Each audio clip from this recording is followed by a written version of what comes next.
இந்தியாவில் நடிகர்கள் இல்லையா, இவங்களை விட பெரிய சினிமா இண்டஸ்ட்ரி இருக்கிறது மும்பையில் இருக்குது. ஹிந்தி ஃபிலிம் தான் தமிழ் படங்களை விட மார்க்கெட் அதிகம் உள்ளது.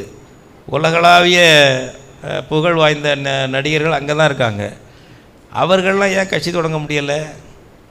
அவங்களில் ஒருத்தர் அமிதாப் பச்சன் கட்சி உங்களுக்கு இளைஞர்களுக்கு தெரியாது, கட்சி தொடங்கி அப்படியே நிறுத்திட்டார்.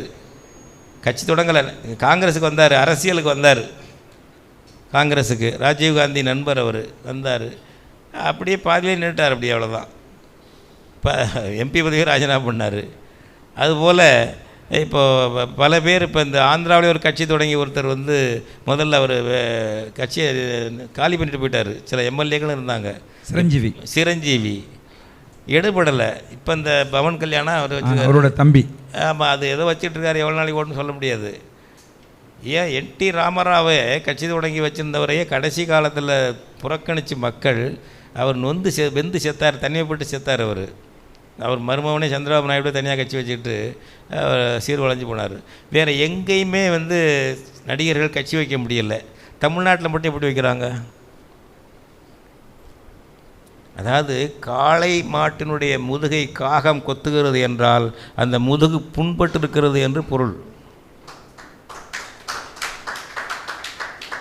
நம்முடைய இனத்துள்ள குறைபாடு இது. இவர்களை தாக்கி பேசினா மட்டும் போதாது. நம்ம இனத்தை எப்படி ஒழுங்குபடுத்தணும், அவங்க உளவியலை எப்படி சரிப்படுத்தணும் பொறுப்புள்ளதாக. பொழுதுபோக்கு அரசியல் என்பது அரசியல் தான். வரி போடுறான், அதை பண்ணுறான், இதை பண்ணுறான், இந்தியை திணிக்கிறான், எல்லாம் பண்ணுறான், வாழ்க்கையை அவன் தீர்மானிக்கிறான். அது நடிகராக இருக்கணும், நல்லா இருக்கலாம், இவ்வளோ இருக்கலாம். அப்போ மேடை ரசிகர்களாக இருக்கிறது இல்லைன்னா திரைப்பட ரசிகராக இருக்கிறது, இதான் அரசியலா?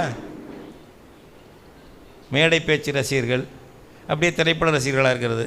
இந்த லெவலில் தமிழர்கள் இருந்து மாறணும்.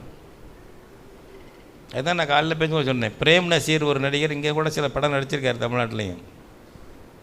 இங்கே எம்ஜிஆர் இப்படியெல்லாம் பார்த்தோன்னா அவர் கட்சி அறிவிச்சிட்டார். மலையாளிகள் பூரா எதிர்த்தான், எல்லோரும் சினிமா இண்டஸ்ட்ரியிலேருந்து கடுமையாக எதிர்த்தாங்க. நான் தொடங்கலைன்னு அறிவிச்சிட்டார். அப்புறம் அவரே கேரளாவில் நல்ல பிரபல நடிகர்கள் இருக்காங்க. ஒரு வளர்ச்சியடைந்த தொழிற்சாலை அது, இந்த சினிமா தொழிற்சாலை தொழில் என்பது. அங்கே ஏன் அரசியல் வரல? அந்த மக்கள் அனுமதிக்க மாட்டார்கள். நம்ம அதை ரசிக்கிறோம், அவனை தலைவனாக தூக்கி வச்சுட்டு கொண்டாடுறோம்.